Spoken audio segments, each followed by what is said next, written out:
અને બુલંદ અવાજમાં બે હાથ ઊંચા કરીને બોલો ભારત માતા કી, ભારત માતા કી. અમુક લોકોના હાથ જ ઊંચા ન થતા. જો કઈ તકલીફ હોય તો સરકારના તરફથી ખૂબ સરસ મેડિકલની ફ્રી યોજનાઓ છે, જઈને દેખાડી આવજો. પણ હાલ બે હાથ ઊંચા કરીને બોલો વંદે વંદે. સિયાવર રામચંદ્ર કી, પવન સુત હનુમાન કી. પહેલા તો હું એક અનાઉન્સમેન્ટ કરી દઉં કે કાલથી આજ પંડાલમાં હનુમંત કથા શરૂ થઈ જવા રહી છે બપોરે 2:30 વાગ્યાથી સાંજે 6:30 વાગ્યા સુધી. એટલે આપ બધા સહપરિવાર જરૂરથી પધારજો.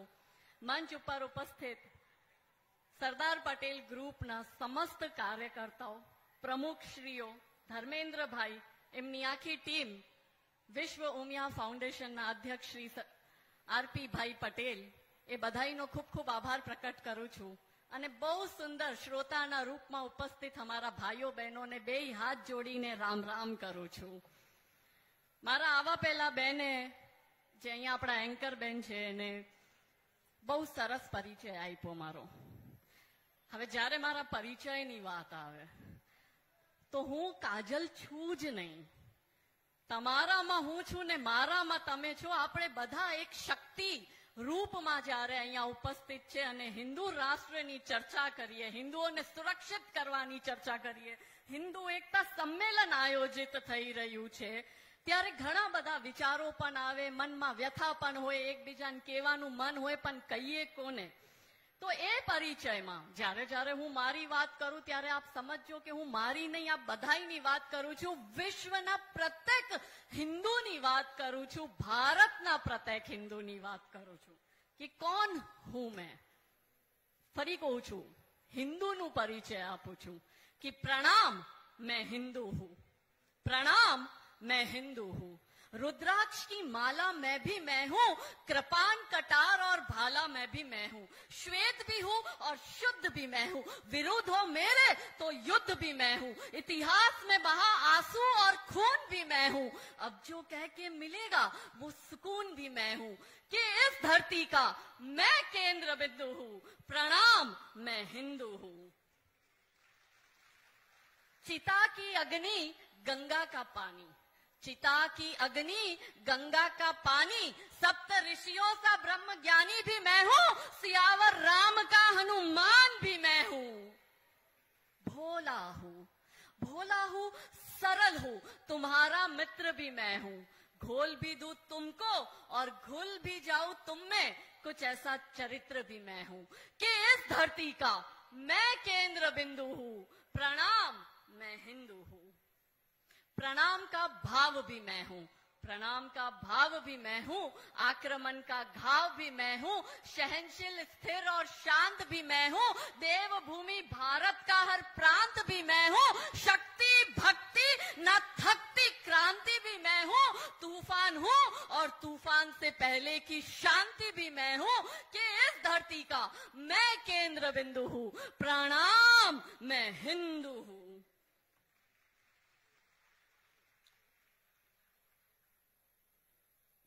જ્યારે આટલો સરસ મોટો આયોજન થઈ રહ્યો છે, આ આયોજનને કરવા માટે આ મારા ભાઈઓ એસપીજી ગ્રુપના કેટલા મહિનોથી મહેનત કરતા હશે. આ સુંદર આયોજન કરવા માટે કોઈ તનથી સમર્પિત, કોઈ મનથી સમર્પિત, કોઈ ધનથી સમર્પિત, નાનાથી નાનો કાર્યકર્તા જેને ગિલેરી જેટલું પણ યોગદાન દીધું છે, તો એ બધાય માટે આપ જોરદાર તાળીઓથી અભિવાદન આ લોકોને વ્યક્ત કરો. અને જ્યારે આપણે સરદાર વલ્લભભાઈ પટેલજીના સ્ટેચ્યુનું અનાવરણ આજે આપણા બધાયના લાડકા શ્રી અમિતભાઈ શાહ, ગુજરાતના પુત્ર, ભારતના ગૃહમંત્રીના હસ્તકે થાય, ત્યારે આનંદની અનુભૂતિ અને લાગણી, ઇમોશન્સ બધા ડબલ થઈ જાય. તો સરદાર પટેલે એકતાનું સૂત્ર આપ્યું અને આજે ચર્ચા પણ હિન્દુ એકતા ઉપર થાય છે. જો આજુબાજુ કોઈ અબ્દુલ આફતાબ ફરતા હોય તો હાઈલા જાજો, ખોટી તમારી લાગણીઓ દુભાશે.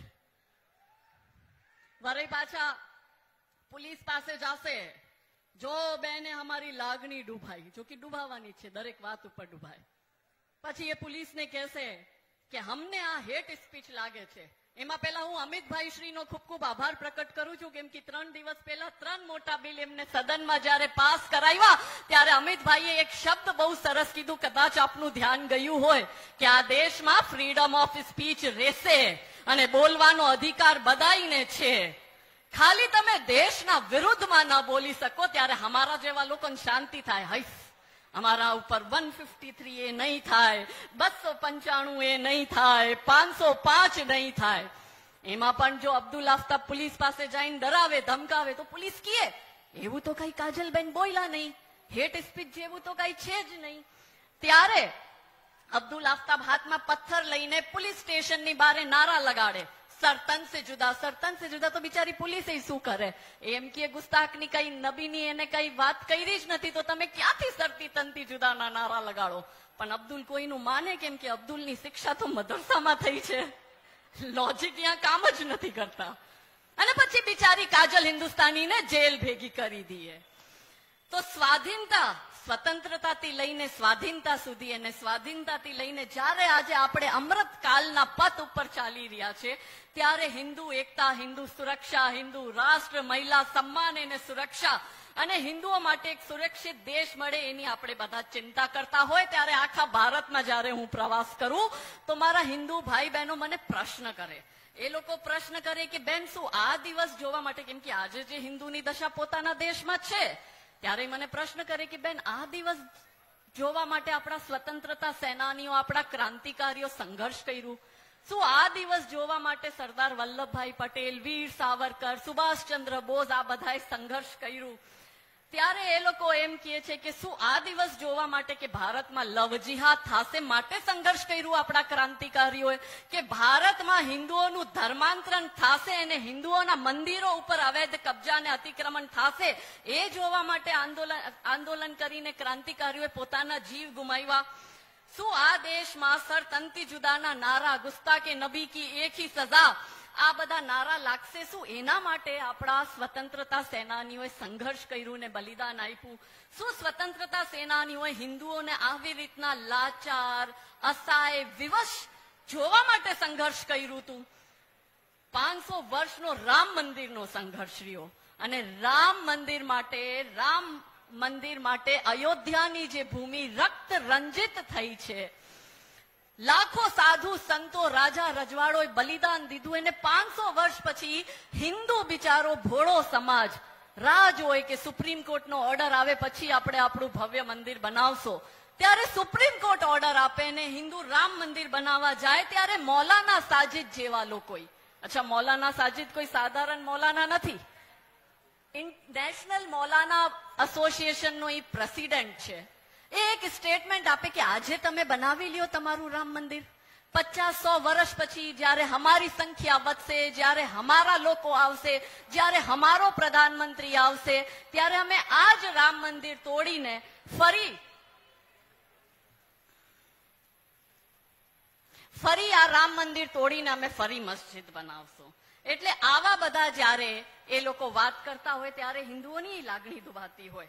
જ્ઞાનવાપીનું એક કેસ ચાલી રહ્યું છે, જ્ઞાનવાપીના કેસમાં ઘણા બધા ચર્ચા વિમર્શ થયા દેશમાં, ઘણો બધો દેશમાં હો આપો થયો આ દેશમાં, કેમ કે અહીંયા મારા બહેનોની સંખ્યા બહુ વધારે છે ત્યારે એક ડિબેટ થાય, એક ચર્ચા થાય ને કેવી રીતના ભારતમાં એક બેનને ધમકી દેવામાં આવે, એક્શનના રિએક્શનમાં એક કમેન્ટ કરે નુપુરબેન અને એ કમેન્ટ ઉપર બેનને ધમકી દેવામાં આવે અને એ ધમકી દેવામાં 56 ઇસ્લામિક દેશના કટ્ટરપંથી જિહાદી આતંકવાદી તાલિબાની માનસિકતાના લોકો જે છે એ લોકો ધમકીઓ આપે છે અને દેશમાંથી કોઈ ઊભું નથી થતું. દેશમાં હિન્દુની એકતાની જ્યારે વાત થતી હોય ત્યારે આપણે મનની વેદના અને વિડંબના એ છે કે આ દેશમાં જ્યાં રામાયણ થયું, જ્યાં મહાભારત થયું એક સ્ત્રીની અસ્મિતા માટે, એ જ દેશમાં ખુલ્લેઆમ કટ્ટરપંથી જિહાદી માનસિકતાના લોકો ગુસ્તાકે નબી કી એક હી સજા સરતનથી જુદાના નારા લગાડે ત્યારે ક્યાં જાય? બેબસ હિન્દુ પોતાથી પ્રશ્ન કરતો હોય છે. એટલે અધર્મ જ્યારે વધે છે મારી બહેનો, ત્યારે ધર્મની સ્થાપના કરવા માટે સદૈવ નારી શક્તિ આગળ આવી છે. સતયુગ હોય, ત્રેતા યુગ હોય કે દ્વાપર યુગ હોય, માતા સીતા હોય, માતા દુર્ગા હોય, માતા દ્રૌપદી હોય, આ બધાય ધર્મની સ્થાપનાના નિમિત્ત બન્યા છે. અને ફરી જ્યારે આ અધર્મ બની ગયું છે ત્યારે આ દેશની નારી શક્તિ જ પુનઃ ધર્મની સ્થાપના કરશે.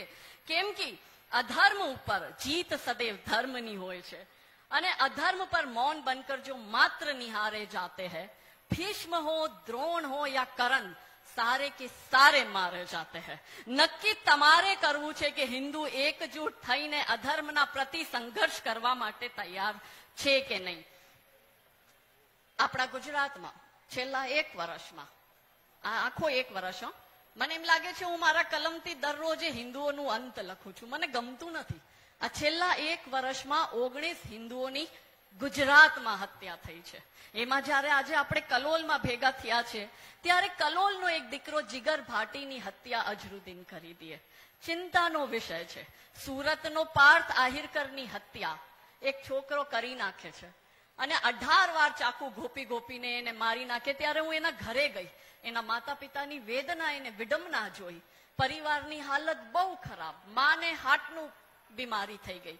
ના, મોટો ભાઈ એનો જે છે એને સાયકોલોજીકલ પ્રોબ્લેમ થઈ ગઈ. 3 મહિના પહેલા એની હત્યા થઈ. ત્યારે મને એમ લાગે કે હિન્દુ સમાજ ક્યાં છે? કેમ કે જ્યારે ભારતમાં એક બેન કોઈ એક કમેન્ટ કરી દે તો 56 ઇસ્લામિક દેશના જિહાદીઓ ભેગા થઈ જાય ને જ્યાં કોઈ હિન્દુની હત્યા થઈ જાય ત્યારે હિન્દુ એટલે ભેગો નથી થતો કે અરે બ્રાહ્મણનો દીકરો છે, મારે શું લેવું દેવું, પટેલનો દીકરો છે, મારે શું મતલબ, રાજપૂતનો દીકરો છે, મારે શું મતલબ, ભરવાડને માર્યો છે ને, કિશન ભરવાડને, મારે શું લેવું દેવું, હું થોડી એના નાતીનો છું. એ બધા પ્રશ્ન આપણા મનમાં આવે. ગુજરાતમાં અને ભારતમાં આપણે એક પણ તહેવાર પોતાની રીતે શાંતિથી નથી મનાવી શકતા. કોઈ પણ શોભાયાત્રા હોય એટલે આ લોકોનો પથ્થરમારો થવાનો જ છે. હનુમાન જયંતિ હોય, રામ જન્મ ઉત્સવની શોભાયાત્રા હોય, નવરાત્રી હોય, શિવરાત્રીમાં શિવજીની યાત્રા હોય, આ લોકો પથ્થરમારો કરે છે. હાથમાં તલવાર લહેરાવીને ગુજરાતમાં બરોડામાં મોહરમના જુલુસમાં આ જિહાદી કટ્ટરપંથી એવા નારા લગાડે છે કે ભારત કા બચ્ચા બચ્ચા મેરે ખ્વાજા કે ટુકડો પે પલતા હૈ. હવે આપ મને જવાબ દો, શું આપણે કોઈ ખ્વાજાના ટુકડા ઉપર પલીએ છે? તો આપણી લાગણી નથી દુભાતી. તમારી લાગણી છે ને અમારી લાગણી તો સડક ઉપર પડ્યો ઓલો ટીનનો ડબ્બો કે આવતા જાતા કોઈ પણ ઠોકર મારીને વયું જાય, પણ આપણે બોલી નથી શકતા. આ લોકો બોલે તો ફ્રીડમ ઓફ સ્પીચ અને આપણે જવાબ દઈ દઈએ તો હેટ સ્પીચ.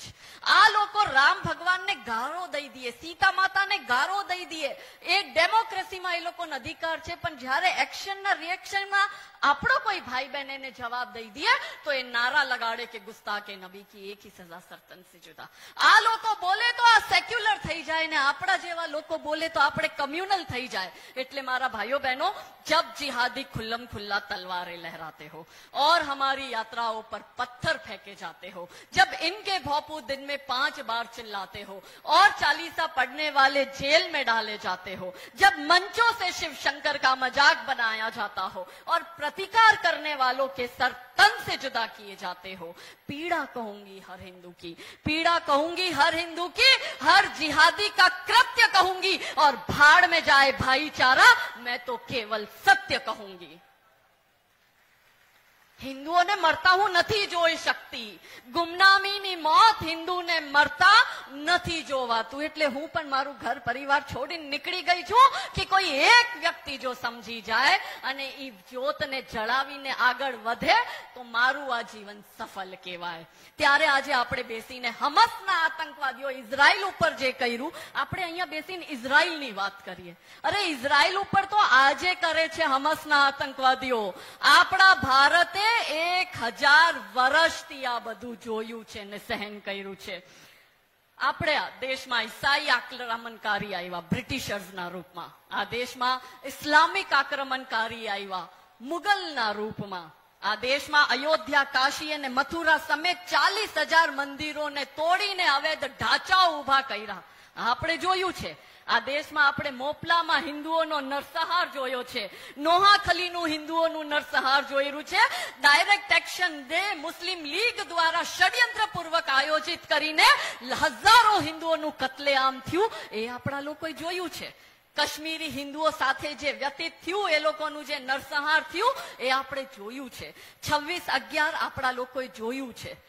2002 ગોધરામાં 59 કાર સેવકોને જિંદા જલાવી દીધા. જ્યારે આજે આપણે રામ મંદિર ભવ્ય બનવા જઈ રહ્યું છે, 22 જાન્યુઆરીએ પ્રાણ પ્રતિષ્ઠા છે, ત્યારે મને મારા એ 59 કાર સેવકો જેને ગોધરામાં જિંદા જલાવી દીધા, આ પીડા યાદ આવે છે. આપણે દિલ્હીના દંગા જોયા 2020માં, આપણે મેવાતમાં હમણાં નુમાં શ્રાવણ મહિનામાં શિવજી નું યાત્રા નીકળતી હતી, એના ઉપર ગોળીબારી થઈને હિન્દુઓની હત્યા થઈ. આપણે એ જોયા છે ને, જેમાં હમસના એવા વિડીયો આપણી સામે આવ્યા જે માનવતાને શર્મસાર કરી નાખે, માનવતાને તાર તાર કરી નાખે. એ વિડીયોની 3 એવી ઘટના હું આપની સમક્ષ રજૂ કરું.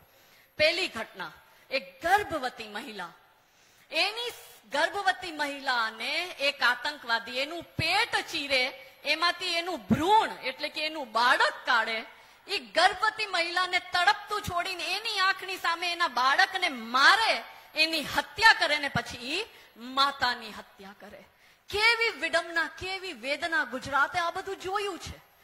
બીજી ઘટના, એક ઇઝરાયેલી નાગરિક, આતંકવાદી એની છાતી વચ્ચેથી ચીરે, પેલું મટન કાપવા વાળું જે હથિયાર હોય ને એનાથી છાતી ચીરીને જીવતું એના શરીરને અલગ કરે, છાતીને, ને એમાંથી એનું હૃદય એટલે કે દિલ બારે કાઢે. જો હજી બારે કાઢીને ઓલો આતંકવાદી એને કાચું એનું દિલ ખાઈ જાય છે. વિચારો, જાનવર પણ આવું નથી કરતા. આ થયું. અને ત્રીજી ઘટના, ઇઝરાયલની એક મહિલાને નગ્ન કરીને, કપડા કાઢીને જીપ ઉપર એને ફેરવી. આ બધું તો આપણે જોયું છે. આપણે ઇઝરાયલનું જોઈને આપણું મન વ્યથિત થાય છે, એના વિડીયો જોઈને આપણું મન વ્યથિત થાય છે. પણ આપ મને કહો, આપ બધા કાશ્મીર ફાઇલ્સ પિક્ચર જોઈ હશે. અમુક લોકોને પિક્ચર જોવા પછી ખબર પડ્યું કે આવો બનાવ બન્યો છે. પણ કાશ્મીરમાં ગિરજા ટીકુને બલાત્કાર કરીને આરીના વચ્ચેથી એને આખી કાપી નાખે. એક પત્નીને એની સામે એના પતિને મારીને, એના પતિના લોહીથી ચાવલને બોરીને એ પત્નીને ખવડાવે કે આ તું ખા. કાશ્મીરમાં નાના નાના બાળકો એના માતા પિતાને મારીને એનું માંસ પકાવીને એ બાળકોને ખવડાવે છે. અને આપણા દેશના અમુક બુદ્ધિજીવીઓ ફ્રી પેલેસ્તીનના ટી શર્ટ લઈને પેલેસ્તીનને સપોર્ટ કરે એવું દેખાડે. એ લોકો ત્યારે પણ અહીંયા હતા. આજે ફ્રી પેલેસ્તીનના નારા લગાડે. આ તો ભલું થાય નરેન્દ્રભાઈ મોદીજીનું અને અમિતભાઈ શાહજીનું કે 370 આવી ત્યાં સુધી તો એ લોકો પણ ટી શર્ટ પહેરીને, ઝંડો લઈને, તકતી લઈને જતા હતા કે ફ્રી કાશ્મીર. એટલે આ બધું આપણા દેશે જોયું છે. અત્યારે જે ફ્રાન્સ, સ્વીડન, ઇટલી, લંડન, ન્યુયોર્કમાં આ બધું થઈ રહ્યું છે, નોર્વેમાં, બર્મિંગહામમાં, એ બધું તો આપણે અહીંયા દિલ્હીમાં થાય છે, ઉત્તર પ્રદેશમાં થાય છે. આવા દંગાઓ એ લોકો દિલ્હીમાં કર્યા છે. બંગાળ ને કેરલાના હિન્દુઓની હાલત આપને ખબર છે. કેરલામાં હિન્દુઓનું પલાયન આપણે જોયું છે. વધારે આગળ ક્યાં જવા, અહીંયા આપણા કચ્છમાં 200 થી વધારે ગામડાઓ હિન્દુ વિહીન થઈ ગયા છે. મન ચિંતા થાય. હિન્દુ વિહીનનું મતલબ સમજો છો? 200 જેવા ગામડા એવા છે, એનાથી વધુ જેમાં એક પણ હિન્દુ પરિવાર નથી રહેતું. ક્યાં વયા ગયા? કાં તો કન્વર્ટ થઈ ગયા, કાં છોડીને જતા રહ્યા. આપણે ચિંતા કરવી પડશે. ખાલી બોર્ડ લગાડવાથી હિન્દુ એકતા નહીં આવે. હિન્દુ એકતા છે ક્યાં? ડેમોગ્રાફી ચેન્જ થઈ રહી છે. આ આખો પટ્ટો આપણો, ખેડા, ભરૂચ, આનંદ, અંકલેશ્વર, બરોડા, આ પટ્ટો સેન્સિટિવ થઈ ગયો. તમે એક પણ શોભાયાત્રા શાંતિથી ન કાઢી શકો. બોટાડ સેન્સિટિવ થઈ ગયું. ચિંતા કરવી પડે મારા ભાઈઓ. ભૂમિ અતિક્રમણ થઈ રહ્યું છે. શું છે ભારત? જે તમે છો એ ભારત છે, જે હું છું એ ભારત છે. આ મહાન ભારતની ભૂમિ ભારત છે. આપણા તહેવારો ભારત છે, આપણા મંદિરો ભારત છે. અને આ ભારત જ નહીં રહે તો, આ ભૂમિ જ નહીં રહે તો શેનું ભારત છે? સિસ્ટમેટિકલી આપણા ભૂમિ ઉપર અવૈધ અતિક્રમણો થઈ રહ્યા છે. ગૌચરની જગ્યાઓ સુરક્ષિત નથી, સરકારી જગ્યાઓ સુરક્ષિત નથી, મંદિરો આપણા સુરક્ષિત નથી. એમાં પણ 6 મહિના પહેલા જૂનાગઢમાં એક ઘટના થાય. હું એક એક ઘટના યાદ રાખું, કેમ કે હું કહું છું ને, મારા હાથોથી હું હિન્દુઓનું અંત લખું છું. દુઃખ થાય છે. 6 મહિના પહેલા મજેવડી ગેટ પાસે એક અવૈધ ઢાંચો છે, એનું નગરપાલિકા નોટિસ આપે. આ જિહાદી ઝોમ્બીઝની ટોળી હાથમાં પથ્થર લઈને આખું જૂનાગઢ માથે લઈ લે અને પોલીસ સ્ટેશન ઉપર હુમલો કરે. જે મજેવડી ગેટ પાસે છે, પોલીસને મારે છે, પોલીસની ગાડીઓ જલાવે છે.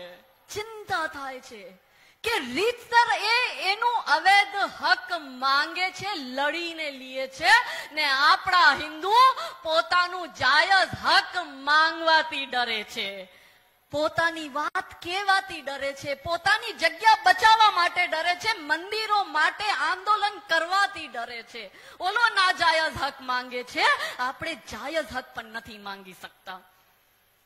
મની મંદિર મોરબી 1 વર્ષ સુધી મુંજાબરને લેન્ડ ગ્રેબિંગમાં જેલમાં નાખ્યો, આ છૂટીને હમણાં આવી ગયો દિવાળી ઉપર. એ અવૈધ ઢાંચો છે. મની મંદિર મોરબી હડપી લીધું છે, ઐતિહાસિક મંદિર છે, પણ કોઈની હિંમત નથી થતી કે અહીંયા જે અવૈધ પાણીના લે નલના કનેક્શન આપ્યા છે એ કોઈ કાઢી દે. અત્યારે મથુરાનો કેસ ચાલે છે, આપ બધા ટીવી ઉપર જોતા હશો. હું જે મથુરા ને કાશી જ્ઞાનવાપીના જે કેસ લડે છે, વિષ્ણુભાઈ જે લોયર છે વિષ્ણુ શંકર જૈન, એમની સાથે જોડાયેલી છું. એ આવી રીતના જેમ હું તમને વેદના કહું છું એવી રીતના એ પણ પોતાની વેદના મને કરતા હોય. અત્યારે એને આતંકવાદીઓની, જિહાદીઓની એટલી બધી ધમકી મળે છે. મથુરા કેસ ચાલુ થઈ ગયો છે. એએસઆઈ ના સર્વેના ઓર્ડર કોર્ટે આપી દીધા છે. ત્યારે આપણા જેવા લોકો જયારે વિષ્ણુભાઈ જેવા લોયર્સ ને જે મંદિરોની લડાઈ લડે છે એને સપોર્ટ નહીં કરીએ તો કેમ કરશો? એમને એક વાત હજી કીધી કે તમારા આજુબાજુમાં જે પણ મંદિરો છે, તમને લાગે કે એ પેલા હિન્દુ મંદિર હતું, હવે એ ડિસ્પ્યુટેડ લેન્ડ થઈ ગઈ છે, એના ઉપર અવૈધ ઢાંચાનું નિર્માણ કોઈ મજહબ વિશેષે કરી દીધું, તો તમે પિટિશન ફાઇલ કરો. વિષ્ણુભાઈ શંકર અહીંયા આવીને તમારા માટે ફ્રીમાં કેસ લડશે. પણ સમાજને તો જાગૃત થવું પડશે, સમાજને તો જાગરણ કરવું પડશે. અને એમાં પણ તમે સાંભળો, જે મથુરાનું આપણું કૃષ્ણ મંદિર છે, 700 વર્ષ સુધી એને લૂંટ્યું, તોડ્યું, ફરી આપણા લોકોએ બનાવ્યું, ફરી તોડ્યું, ફરી બનાવ્યું, અને છેલ્લે જયારે 1670માં ઔરંગઝેબે ઓર્ડર આપ્યો ત્યારે જેટલી મૂર્તિઓ હતી એ બધાના આભૂષણ ચોરી કરીને આગ્રા મોકલાવી દીધા. અને મૂર્તિઓને આગ્રાની જે બેગમ સાહેબ મસ્જિદ છે, મસ્જિદના દાદરાની અંદર ગાડી દીધી છે. રોજ આપણી ધાર્મિક ભાવનાઓ એ લોકો દાદરા ઉપર ચડીને કુચલીને જાય છે, પણ તમે બોલી નથી શકતા. અને જો તમે બોલશો તો તમે રેડિકલ કહેવાશો. તમારા સરતંતી જુદાના નારા લાગી જશે, તમારા પરિવારને જાનથી મારવાની ધમકી દઈ દેશે.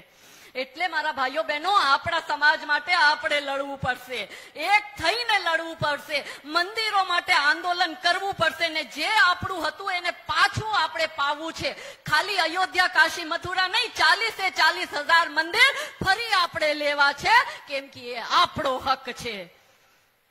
એટલે अपना मान नहीं देंगे, अपना मान नहीं देंगे, अपनी पहचान नहीं देंगे, अपने भारत की इंच भर भी भूमि दान नहीं देंगे, और भारत माँ के टुकड़े कर दे अब वो पापी रहे नहीं, और हिंदू फिर से गद्दारों को पाकिस्तान नहीं देंगे.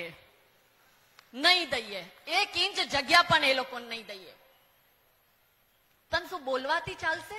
બધા લોકો કે કાજલબેન બહુ સારું બોલે. ભાઈ, મંચ ઉપર હાથમાં માઇક લઈને મોટી મોટી ભાષણબાજી તો ઘણા લોકો કરે. રિયલ જે સંઘર્ષ ગ્રાઉન્ડ ઉપર થાય છે, અને શું ફીલ કરું છું, આરપી ભાઈ જોડે ક્યારેક ચર્ચા થાય એટલે એમને મારા સંઘર્ષની વ્યથા કહું. ક્યારેક ધર્મેન્દ્રભાઈ જોડે વાત થાય તો ધર્મેન્દ્રભાઈને વ્યથા કહું કે શું સંઘર્ષ ચાલી રહ્યા છે. વાતો કરવાથી નહીં થાય મારા ભાઈઓ. તમે એમ સોચશો કે વિશ્વ હિન્દુ પરિષદ વાળા આવશે બચાવવા, એસપીજી ગ્રુપ વાળા આવશે, બજરંગ દળ વાળા આવશે, એમ નહીં ચાલે. તમારા માટે તમને લડવું પડશે, તમને ઊભું થવું પડશે. હવે જ્યારે આપણે ભાઈચારાની વાત કરીએ ત્યારે આપ મને જવાબ દેજો કે આ તથાકથિત ભાઈચારો કેવો છે કે અવૈધ રીતે મંદિરો ઉપર અવૈધ ઢાંચો ઉભો કરી લઈએ, શું આ ભાઈચારો હોય છે? બોલો, જોરથી બોલો. આપણા દેવી દેવતાઓનું અપમાન કરે છે, શું આ ભાઈચારો હોય છે? હિન્દુઓને જ્યાં એ લોકોની સંખ્યા વધારે છે ત્યાં હિન્દુઓના પૂજા પાઠ ઉપર આ લોકો પ્રતિબંધ લગાવી દે છે, શું આ ભાઈચારો હોય છે? હિન્દુઓનું ખુલ્લેઆમ કત્લેઆમ થાય છે, સરતંતી જુદાના નારા લાગે, શું આ ભાઈચારો હોય છે? ષડયંત્રપૂર્વક હિન્દુઓની બહેન દીકરીઓ સાથે લવ જિહાદ કરે, એનું ધર્માંતરણ કરે, એના 35 કટકા કરે, શું આ ભાઈચારો હોય છે? 2047 સુધી એ લોકોનો ઘોષણાપત્ર બહાર આવી ગયો છે. પોપ્યુલર ફ્રન્ટ ઓફ ઇન્ડિયાને નરેન્દ્રભાઈ મોદીની સરકારે બેન કરી દીધું છે. આ જયારે પોપ્યુલર ફ્રન્ટ ઓફ ઇન્ડિયા બેન કરી ત્યારે એનું ઘોષણાપત્ર હાથમાં આવ્યું. એ ઘોષણાપત્ર જયારે તમે જુઓ ને તો તમે ચોંકી જાઓ કે તમારા આપણા ભારતમાં નાની નાની જગ્યાએ નાના નાના પાકિસ્તાનના પોકેટ્સ બની ગયા છે.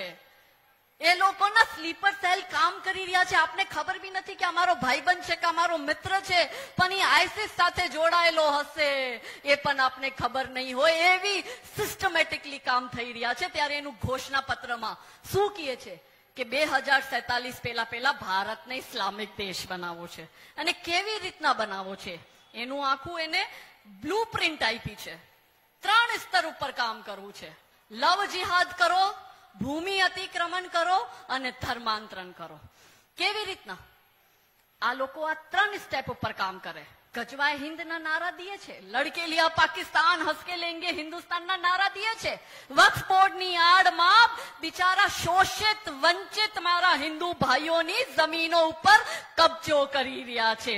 નાની નાની વાત ઉપર દંગા કરે, પથ્થરમારો કરે, વાદ વિવાદ કરે. હિન્દુઓ પલાયન કરી રહ્યા છે. કચ્છમાં હું નજરે જોઈને આવી, હિન્દુઓ પલાયન કરી રહ્યા છે.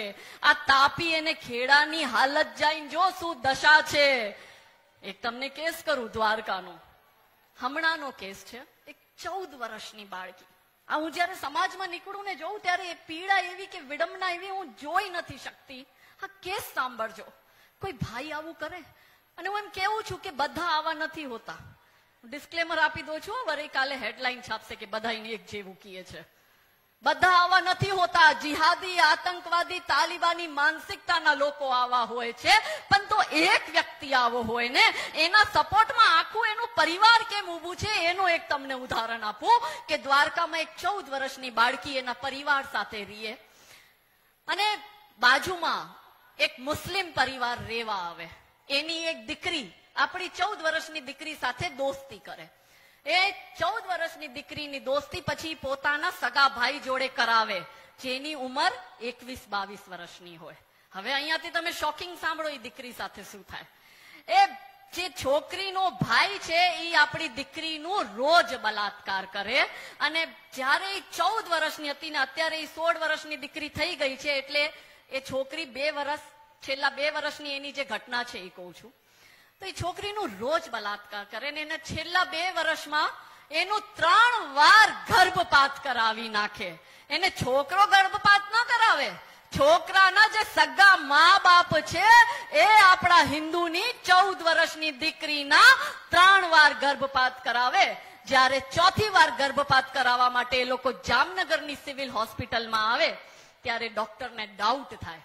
ડોક્ટર પોલીસને ઇન્ફોર્મ કરે, પોલીસ અમારા હિન્દુ સંગઠન વાળોને ઇન્ફોર્મ કરે.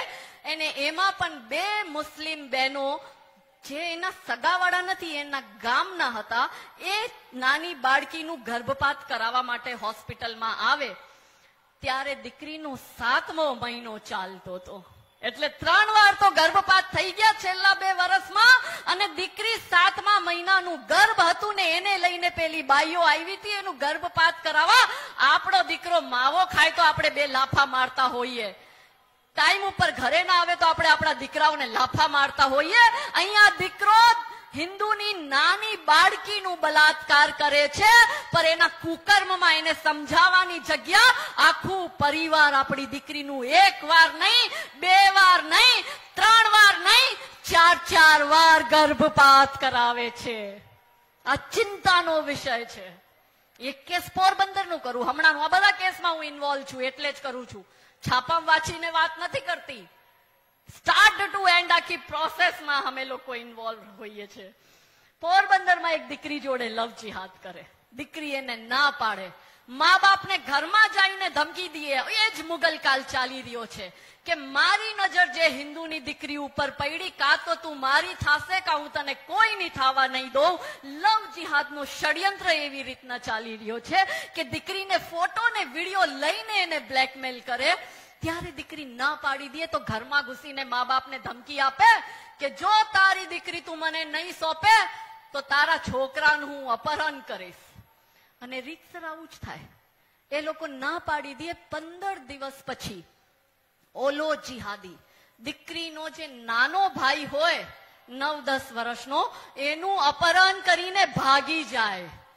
પોલીસ સચેત થાય, 24 કલાકમાં શોધી લાવે. પણ તમે માનસિકતા જો કે દીકરી નહીં તો એનો ભાઈ હું ઉપાડીને લઈ જાઉં, એને કિડનેપ કરું, એના 35 કટકા કરું, એને મારી નાખું. હિન્દુઓના ડરના માહોલમાં હિન્દુઓને જીવડાવે છે.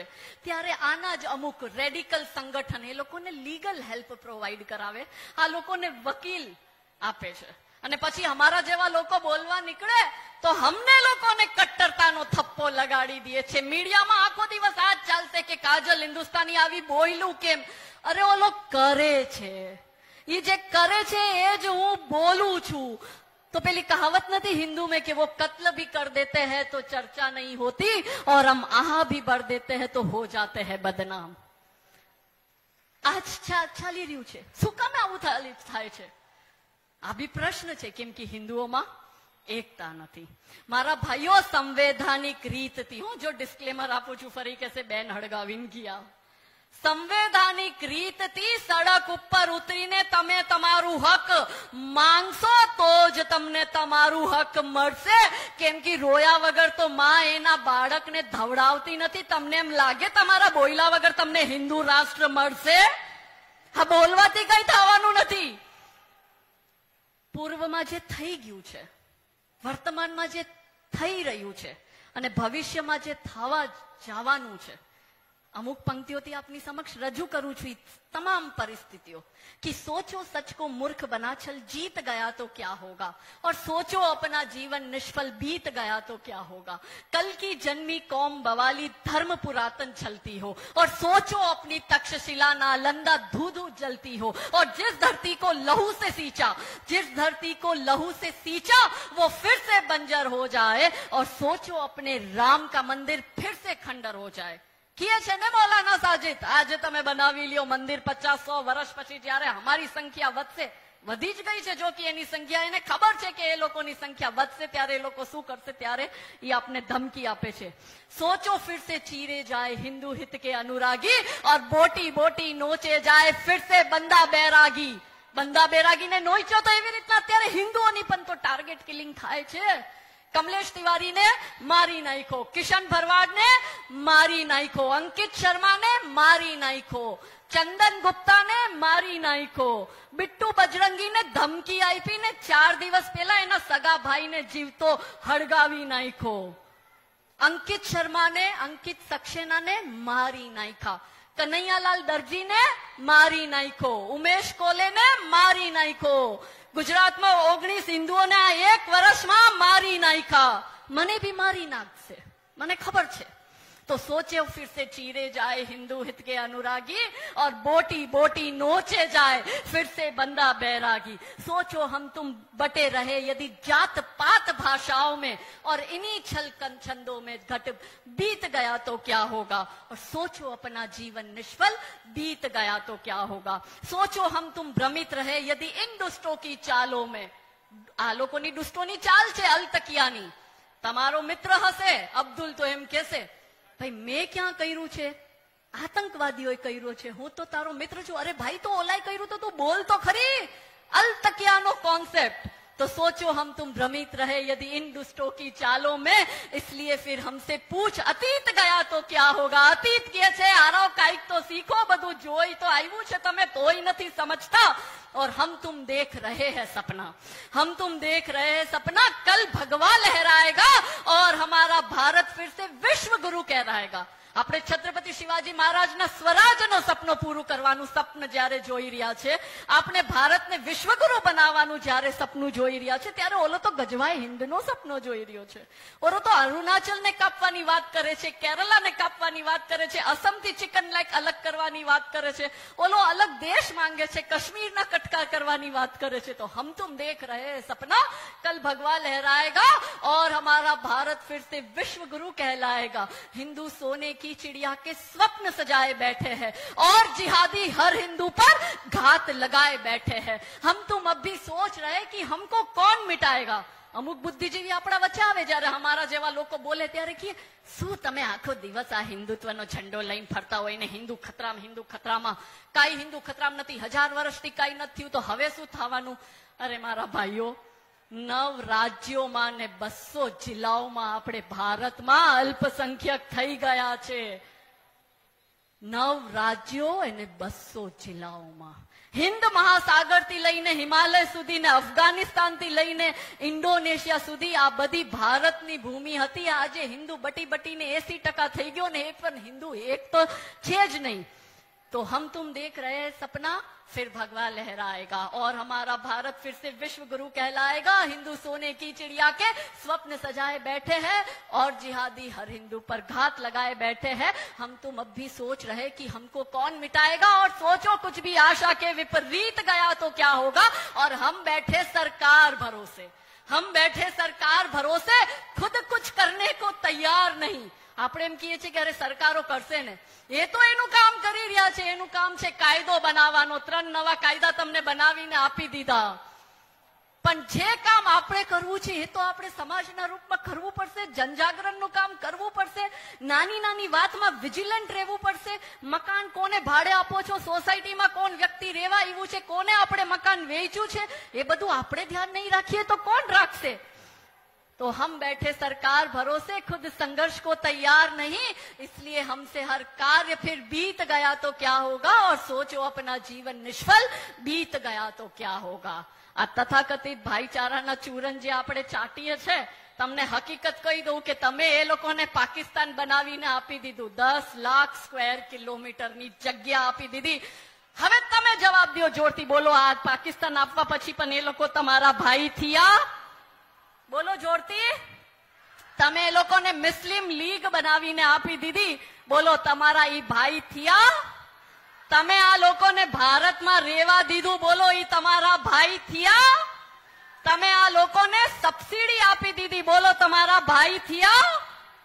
તમે એ લોકોને અલ્પસંખ્યકના નામ ઉપર માઇનોરિટી બેનિફિટ્સ આપી દીધા. બોલો, ઈ તમારા થયા? તમે એ લોકોને મુસ્લિમ પર્સનલ લો બોર્ડ બનાવીને આપી દીધું. કયા દેશમાં 2 કાયદા ચાલે છે? આપણા દેશમાં 2 કાયદા ચાલે છે. આ લોકોનો અલગ કાયદો છે. મુસ્લિમ પર્સનલ લો બોર્ડ બનાવીને આપી દીધું. બોલો, એ તમારા ભાઈ થયા? તમે પ્લેસીસ ઓફ વર્શિપ એક્ટ 1991 બનાવીને આપી દીધું. બોલો, એ તમારા થયા? તમે એ લોકોને વક્ફ બોર્ડ બનાવીને આપ્યું ને, એનું જ એ લોકો નાજાયજ હક ઉપાડીને આપણી સંપત્તિઓ ઉપર, હિન્દુઓની સંપત્તિઓ ઉપર કબજો કરે છે. બોલો, આવા ભાઈ હોય છે? તો મારા ભાઈઓ બહેનો, તમે એને દેશનો વાઇસ પ્રેસિડેન્ટ બનાવી દેશો તો એ હામિદ અંસારી બનીને કહેશે કે ભારત મેં મુસલમાન અસુરક્ષિત હૈ. તમે એને જમ્મુ કાશ્મીરના મુખ્યમંત્રી બનાવી દેશો તો એ મુફ્તી અબ્દુલ્લા બનીને કાશ્મીરના કટકા કરવાની વાત કરશે. તમે એને મેમ્બર ઓફ પાર્લામેન્ટ બનાવી દેશો, એ ઓવેસી બનાવીને 15 મિનિટમાં હિન્દુઓને ખતમ કરવાની વાત કરશે. તમે એને એમએલએ બનાવી દેશો તો એ અમનતુલ્લા ખાન અને મામન ખાન બનીને તમારા ખિલાફ ષડયંત્ર કરશે. તમે એને કોર્પોરેટર બનાવી દેશો તો એ તાહિર હુસૈન બનીને દિલ્હીના દંગા કરાવશે. તમે એને એમબીબીએસ બનાવી દેશો તો એ અફઝલ ગુરુ બનીને સદન ઉપર હમલો કરશે. તમે એને ચાર્ટર્ડ એકાઉન્ટન્ટ બનાવી દેશો તો એ યાકુબ મેમન બનીને સિરિયલ બોમ્બ બ્લાસ્ટ કરશે. તમને એમ દયા આવશે કે અરે ગરીબનો છોકરો છે, હું એને સોફ્ટવેર એન્જિનિયર બનાવી લઉં, તો એ બુરહાન વાની બનીને ઇન્ડિયન આર્મી ઉપર હમલો કરશે. તમે એને જવાહરલાલ નહેરુ યુનિવર્સિટીમાં ભણવા મોકલી દેશો તો એ ઉમર ખાલિદ બનીને નારા લગાડશે કે ભારત તેરે ટુકડે હોંગે ઇન્શાઅલ્લાહ ઇન્શાઅલ્લાહ. તમે એને આઈએસ અધિકારી બનાવી દેશો તો એ જકાત ફાઉન્ડેશન બનાવીને યુપીએસસી જિહાદ કરશે. તમે એને સુપરસ્ટાર બોલિવૂડનો બનાવી દેશો તો એ આમિર ખાન બનીને ગુજરાતના નાગરિકોને નર્મદાનું પાણી ન મળે એના માટે આંદોલન કરશે. એટલે મારા ભોળા ભાડા ભાઈઓ બહેનો, कोई भी औदा दे दो, कोई भी औदा दे दो, ये उन्मादी ही निकलेंगे. कोई भी औदा दे दो, ये उन्मादी ही निकलेंगे. जिसमें खाएंगे ये उसकी बर्बादी ही निकलेंगे. और दूध पिलाने से सांपों ने कब अपनी फितरत छोड़ी है, खाल उतारेंगे अपनी तो जिहादी ही निकलेंगे. એ ક્યારે પણ તમારા થઈ નથી શકતા. સરદાર વલ્લભભાઈ પટેલ 1950માં 1949માં સરદાર વલ્લભભાઈ પટેલજી એક વાત કરી એસેમ્બલીમાં, જ્યારે મુસ્લિમ લીગ 1949માં એટલે બટવારાના 2 વર્ષ પછી પાકિસ્તાન દઈ દીધું, એના પછી મુસ્લિમ રાઇટ્સ માંગવા માટે ગઈ, ત્યારે સરદાર વલ્લભભાઈએ બહુ સરસ વાત કરી. એ વિડીયો પણ એમનો બહુ વાયરલ થાય છે. સરદાર વલ્લભભાઈ પટેલ કહે કે જે લોકોએ ભારતના ભાગલા પડાવ્યા, જે લોકોને પાકિસ્તાન જોતું હતું, જે લોકો પાકિસ્તાનના મતમાં પાકિસ્તાન બને એના માટે મત કર્યું, એ બધા લોકો જે પાકિસ્તાન જવા માંગતા હતા, એવું રાતોરાત એક રાતમાં શું થઈ ગયું કે 7 થી 8% ભારતમાં રહેવા માટે તૈયાર થઈ ગયા ને આજે એ લોકો પોતા માટે પર્સનલ રાઇટ્સ માંગે છે. ત્યારે સરદાર વલ્લભભાઈ પટેલની આ વાતને સમર્થન બાબા સાહેબ આંબેડકરે કર્યું અને બાબા સાહેબ આંબેડકરે એક પુસ્તક લખી, પાકિસ્તાન યા ભારત કા વિભાજન. સરદાર વલ્લભભાઈ પટેલ એક મત થઈને કીધું કે 100% જો બટવારો થાય છે તો 100% અદલા બદલી થવી જોઈએ, 100% મુસ્લિમ ત્યાં જાય ને 100% હિન્દુ ભારતમાં રહે. બાબા સાહેબ આંબેડકરે આ જ વાત કરી કેમ કે એ લોકોને ખબર હતું કે આ ભવિષ્ય શું થવાનું છે આ દેશનું, જ્યારે અદલા બદલી સરખી નહીં થાય ને એ લોકોને તો 2 ઇસ્લામિક દેશ મળી ગયા, પાકિસ્તાન અને બાંગ્લાદેશ, અને હિન્દુને શું મળ્યું? સેક્યુલરિઝમના નામ ઉપર એક ધર્મ નિરપેક્ષ દેશ જ્યાં હિન્દુને પોતાના મંદિર માટે સંઘર્ષ કરવું પડે છે. ત્યારે ઓવેસીનો ભાઈ હમણાં ચૂંટણીમાં શું કહે છે? એ લોકોની લાગણી છે, આપણી લાગણી કઈ જ નથી.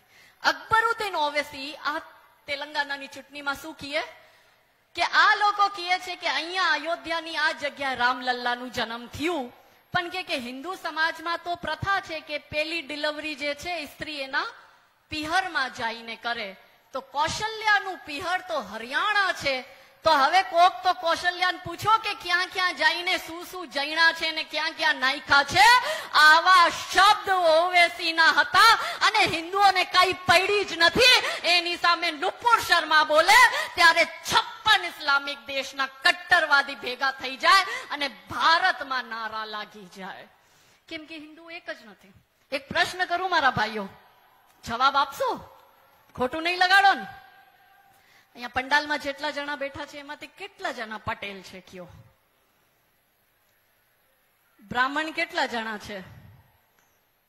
રાજપૂત કેટલા જણા છે? આહિર કેટલા છે? ગઢવી કેટલા છે? કોઈ જાતિ રહી જતી હોય તો કહી દેજો, વળી કહેશો કે કાજલબેને બોલ્યું નહીં. આ આપણી પ્રોબ્લેમ છે. કેટલું ગર્વથી હાથ ઊંચો કરી દઈએ છે.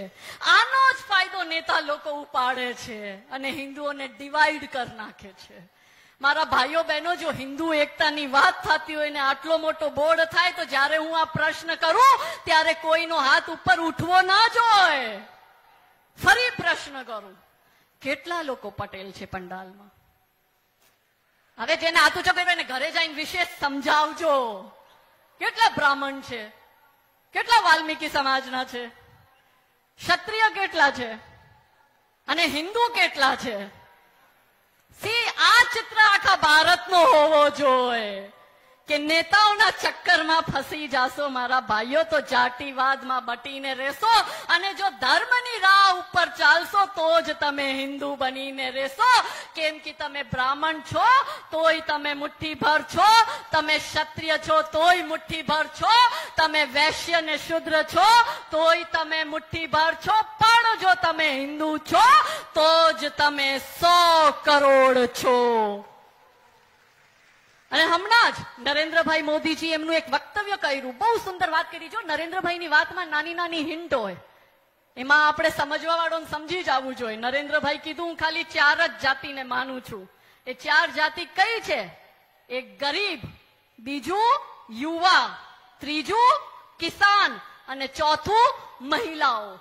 મોદીજી બહુ સ્પષ્ટ સમજાવી ગયા છે કે આ 4 જ જાતિ હોવી જોઈએ. હિન્દુઓ તમે ખોટા જાતિવાદમાં પડ્યા છો कि वो कालखंड हम याद करें जब बटे हुए थे जाति में, पराधीन ये देश हुआ वो घाव मिला था छाती में. परिदृश्य फिर आज वही है, सबको मिलकर चलना होगा, नहीं जातिवाद अब राष्ट्रवाद की धारा में ही बहना होगा.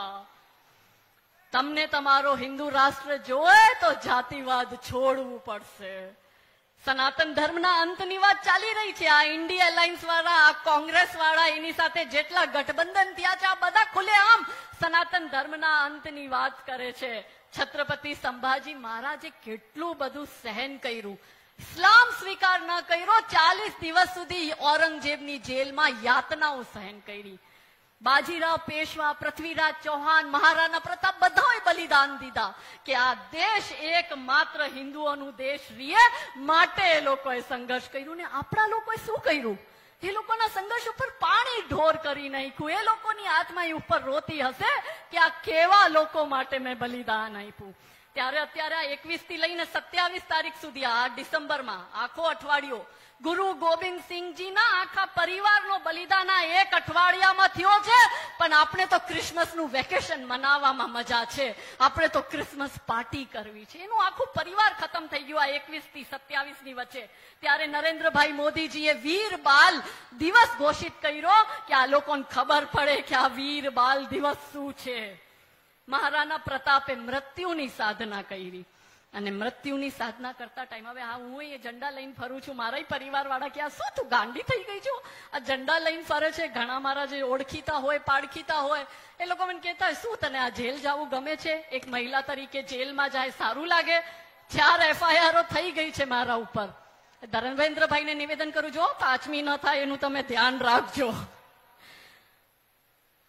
શું મળી રહ્યું છે? કાંઈ જ નથી મળતું. મને એ કહે છે શું કરશે? ત્યારે મને મહારાણા પ્રતાપની મૃત્યુની સાધના મનમાં આવે કે મહારાણા પ્રતાપે મૃત્યુની સાધના કરી તો એના આજુબાજુના જે લોકો હતા એને સલાહ દેવા ગયા. જે લોકો મદદ ના કરી શકે એ લોકો સલાહ જ આપે. એ લોકો એ કાલખંડમાં બી આજ કરતા હતા, આ કાલખંડમાં આજ કરે છે.